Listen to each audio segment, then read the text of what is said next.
Students, तो आज हम बात करने वाले हैं आपके साथ स्टोइशियोमेट्रिक की, जिसमें बहुत सारे प्रश्न पूछे जाते हैं। इसमें 4 प्रश्न पूछे जाते हैं, 4 प्रकार के। इसमें आपको किसी तत्व की मात्रा के दूसरे तत्व की मात्रा के साथ संबंध या उसके साथ क्वेश्चन दिया जाता है। मात्रा से आयतन के संबंध में क्वेश्चन पूछे जाते हैं, मात्रा से मोल की संख्या के संबंध में क्वेश्चन पूछे जाते हैं, और मोल से मात्रा से परमाणु संख्या या अणुओं की संख्या के ऊपर क्वेश्चन पूछे जाते हैं। तो चलिए हम देख लेते हैं पहले इस कॉन्सेप्ट को, उसके बाद हम 1-2 क्वेश्चन लेकर इसे आसानी से समझने की कोशिश करेंगे। ठीक है, तो देखिए हमारे पास ये एक इक्वेशन है जहाँ पर कार्बन और ऑक्सीजन के बीच प्रतिक्रिया होने पर कार्बन डाइऑक्साइड बनती है। तो हमें यह पता है कि C की मात्रा होती है 12 ग्राम और O की मात्रा होती है 16 ग्राम। ठीक है, तो अब हम पहले समझ लें कि इसमें हो क्या रहा है। इसमें हो ये रहा है कि 1 मोल कार्बन 1 मोल ऑक्सीजन के साथ प्रतिक्रिया करके 1 मोल कार्बन डाइऑक्साइड बना रही है। ठीक है, अब हम पहले कुछ बातें जान लें कि 1 मोल का मतलब होता क्या है। तो सबसे पहले हम बात करें कि 1 मोल की मात्रा, 1 मोल की मात्रा, तो उसे हम ग्राम मॉलिक्यूलर मास या ग्राम आणविक मात्रा से बताते हैं। ठीक है, जैसे यहाँ पर 1 मोल की मात्रा अगर कार्बन की बात की जाए तो यह होगी 12। 1 मोल ऑक्सीजन की बात की जाए तो ये होगी, इसमें 2 परमाणु उपस्थित है तो एक परमाणु की मात्रा है 16, तो 1 मोल ऑक्सीजन की मात्रा होगी 2 × 16 यानी कि 32। और 1 मोल कार्बन डाइऑक्साइड की बात की जाए तो इसमें 1 कार्बन और 2 ऑक्सीजन है, तो कार्बन 12 और 16 दूनी 32 यानी 12 और 32 44 ग्राम इसकी मात्रा हो जाएगी। ठीक है, तो ये हमें समझना है सबसे पहले कि 1 मोल की मात्रा हम कैसे निकालते हैं। ठीक है, फिर ये सभी बातें हम STP पर कर रहे हैं, स्टैंडर्ड टेम्परेचर एंड प्रेशर पर। ठीक है, तो 1 मोल की मात्रा अगर हम बात करें तो एक अणु की मात्रा, इसे अगर हम ग्राम में प्रदर्शित करते तो इसे हम ग्राम मॉलिक्यूलर मास भी कहते हैं। ठीक है, फिर दूसरी चीज़ है कि 1 मोल का आयतन, कि 1 मोल का आयतन कितना होता है। यह बहुत ही इंपॉर्टेंट कॉन्सेप्ट है, आपको याद रखना चाहिए कि STP पर किसी भी गैस के 1 मोल का आयतन 22.4 लीटर होता है। The volume of any gas 1 mole of any gas is 22.4 litre. ठीक है, तीसरा पॉइंट जो आता है वह होता है 1 मोल में अणुओं की संख्या। तो इसे हम एवोगैड्रो हाइपोथेसिस के अनुसार जानते हैं कि अगर STP पर समान दबाव और तापक्रम पर 1 मोल की संख्या का मान एवोगैड्रो नंबर होता है, जिसे हम कैपिटल N से डिनोट करते हैं, और इसका जो मान होता है वह होता है 6.023 × 10⁻23। कहीं कहीं ये 022 भी दिया जाता है, लेकिन 023 ही इसका मान उचित मान है। ठीक है, तो ये 3 चीज़ें आपको याद रखनी है कि एक यह मोल क्या होता है, यह 1 मोल कार्बन है, यह 1 मोल ऑक्सीजन है, यह 1 मोल कार्बन डाइऑक्साइड है। अगर यहाँ पर 2 CO2 होता तो हम कहते हैं कि 2 मोल कार्बन डाइऑक्साइड बना है। अगर यहाँ 3 CO2 होता तो हम कहते हैं 3 मोल कार्बन डाइऑक्साइड बना है। तो आपको 1 मोल, 2 मोल और 3 मोल में अंतर समझना होगा। ठीक है, पहली चीज़ 1 मोल की मात्रा आपको कैसे निकालनी है ये आपको आना चाहिए, और 1 मोल का आयतन क्या होता है ये आपको आना चाहिए। 1 मोल में अणुओं की संख्या क्या होती है यह भी आपको याद रहनी चाहिए। ठीक है, अब प्रश्न किस प्रकार से दिए जाएंगे। पहला प्रश्न आपको इस प्रकार से दिया जा सकता है कि STP पर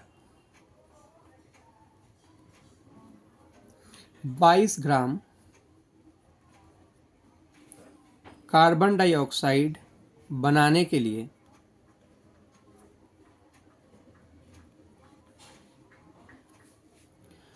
ऑक्सीजन की कितनी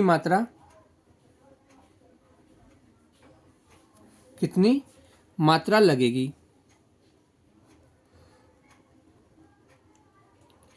इस प्रतिक्रिया में हम यह मान कर चलते हैं कि 1 मोल कार्बन 1 मोल ऑक्सीजन के साथ पूर्ण रूप से प्रतिक्रिया कर लेगी और वो दोनों ही समाप्त हो जाएंगे। ठीक है, तो एचटीपी पर 22 ग्राम कार्बन डाइऑक्साइड बनाने के लिए O2 की कितनी मात्रा लगेगी, ये आपसे पूछा जा रहा है। तो पहले हमें निकालना होगा कि CO2 की कुल मात्रा होती कितनी है। तो अगर हम देखें, अभी हमने बात भी की थी कि कार्बन की मात्रा है 12 और ऑक्सीजन है 2, यानी 2 गुणे 16। अगर हम इसे जोड़े तो 44 ग्राम आता है। तो हम क्वेश्चन कैसे बनाएंगे ये देख लीजिए आप। बिल्कुल एक एक नियम यूनिटरी मेथड से हम बनाएंगे। क्वेश्चन ये पूछा गया है कि how many grams of oxygen will be required to produce 22 gram of CO2। ठीक है, तो हम कहेंगे कि 44 ग्राम। अच्छा, पहले यहाँ हम देख ले कि ऑक्सीजन लग कितना रहा था। पहले लग रहा था ऑक्सीजन 16 गुणे 2 यानी कि 32।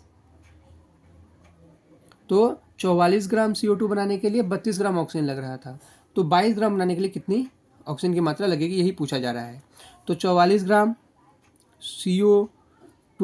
CO2 के लिए लगती है ऑक्सीजन, कितनी लगती है, 32 ग्राम। इसलिए 1 ग्राम के लिए कितनी लगेगी, बिल्कुल यूनिटरी मेथड जो हमें बहुत अच्छे से आता है, 32/44 ग्राम, 32/44। इसलिए 22 ग्राम के लिए कितनी लगेगी। अब ये CO2 की मात्रा कुछ भी दी जा सकती थी और हम किसी की भी मात्रा के लिए निकाल सकते हैं। अगर ये 66 ग्राम होती, 88 होता, उससे ज़्यादा भी हो सकता था। ठीक है, हम किसी भी वैल्यू के लिए यहाँ पर ये कैलकुलेट कर सकते हैं। 32/44 इंटू 22। ठीक है, 22 1 जा 22 2 जा, और ये 2 से 16 टाइम्स, यानी हमें 16 ग्राम ऑक्सीजन की आवश्यकता होगी। अब अगर यहीं हमें पूछ लिया जाता है कि कितने मोल ऑक्सीजन की आवश्यकता होगी, तो हम क्या करते, हम कहेंगे कि एक मोल ऑक्सीजन की मात्रा होती है 32 ग्राम और हमें लग रहा है यहाँ पर 16 ग्राम।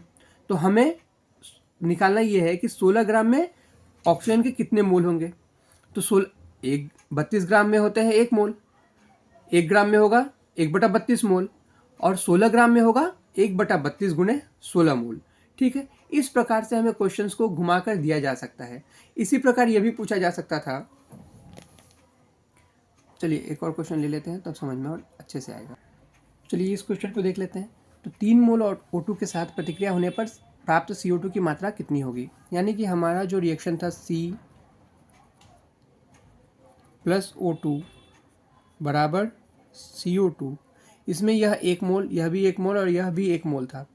हालांकि इसकी जो मात्रा थी वो थी 44 ग्राम।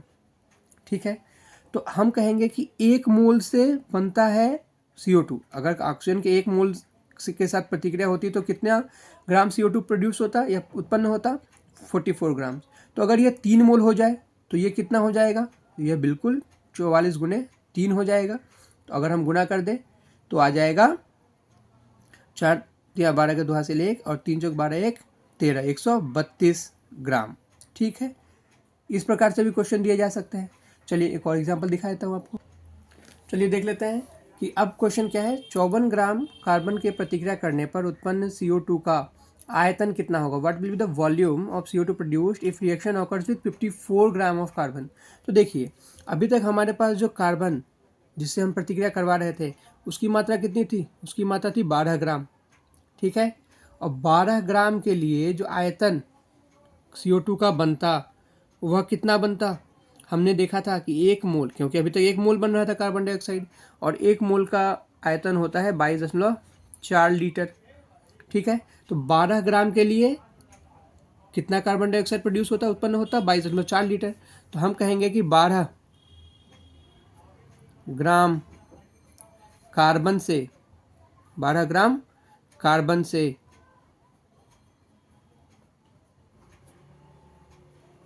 उत्पन्न CO2 का आयतन, क्योंकि यहाँ पर आयतन की बात की जा रही है, कितना आयतन उत्पन्न होता, तो हम कहते हैं कि 22.4 लीटर, क्योंकि वह 1 मोल था तो 22.4 लीटर। इसलिए 1 ग्राम से कितना होगा, 1 ग्राम कार्बन से उत्पन्न CO2 का आयतन कितना होगा, 22.4/12 लीटर। इसलिए हमें कितना निकालना है, हमें मात्रा दी गई है अब 54 ग्राम। चलिए बात कर लेते हैं 54 ग्राम के लिए। तो जरा ये हो जाएगा, गुना करके देख ले, 22.4 गुणे 54/12। ठीक है, तो हम देखिए ये 6 से कैंसिल आउट हो जाएगा, 6 2 जा 6 9 जा 6 दूनी 12 6 9 54, और ये 2 से चला जाएगा, 2 11.2। अगर हम इसे गुना करके देख ले तो ये कितना आएगा, अगर हम इसे गुना कर ले तो ये कितना आएगा, 9 दूनी 18 के 8 हासिल 1 दशमलव, 9 एकम 9 1 10 के 0 हासिल 1 9 एकम 9 और 1 10। ठीक है, 9 एकम 9 और 1 10। ठीक है, 9 दूनी 18 के 8 हासिल 1 9 एकम 9 1 10 के हासिल 1 9 एकम 9 और 1 10, यानी 100.8 लीटर कार्बन डाइऑक्साइड यहाँ पर प्रोड्यूस होने वाली है। तो इस प्रकार से क्वेश्चंस आपको दिए जाएंगे, आपको बिल्कुल ही समझकर क्वेश्चन को कि क्या पूछा जा रहा है वो आपको समझकर करना होगा, और आपको ये कॉन्सेप्ट याद रखना होगा। फिर से एक बार दिखा देता हूँ। यह है कॉन्सेप्ट कि 1 मोल की मात्रा बराबर 1 अणु की मात्रा, 1 मोल का आयतन बराबर 22.4 लीटर, 1 मोल में अणुओं की संख्या। अभी हमने अणुओं की संख्या पर बात नहीं की है, अगर आपको लगे तो आप कमेंट में बता दीजिए, मैं उसके लिए भी कुछ क्वेश्चंस आपको दे दूंगा। और आपके लिए एक क्वेश्चन भी दे देता हूँ मैं। चलिए, ये क्वेश्चन आपको कमेंट में लिखकर बताना है। 1 मिनट, देखिए ये क्वेश्चन आपको कमेंट में सॉल्व करके बताना है। ठीक है, कि अगर N2 + 3H2 = 2NH3 है, जहाँ N बराबर 14 H बराबर 1, तो एक क्वेश्चन नंबर 1, 42 ग्राम नाइट्रोजन के साथ प्रतिक्रिया करने पर उत्पन्न अमोनिया की मात्रा, आयतन, मोल की संख्या और अणुओं की संख्या ज्ञात करें। यानी कि यहाँ पर अगर N2 42 ग्राम हो तो जो अमोनिया उत्पन्न होगी, NH3 उत्पन्न होगा, उसकी मात्रा, आयतन, मोल की संख्या और अणुओं की संख्या ज्ञात करनी है। साथ ही साथ दूसरा नंबर क्वेश्चन है कि 132.8 लीटर हाइड्रोजन, यानी कि ये जो हाइड्रोजन है अगर ये 132.8 लीटर हो तो उसके हाइड्रोजन के प्रतिक्रिया करने पर आवश्यक नाइट्रोजन की मात्रा, आयतन, मोल की संख्या और अणुओं की संख्या कितनी होगी। कमेंट में ज़रूर बताएं, और इसके बाद मैं अगले वीडियो में इसका सोल्यूशन भी दे दूँगा। ठीक है।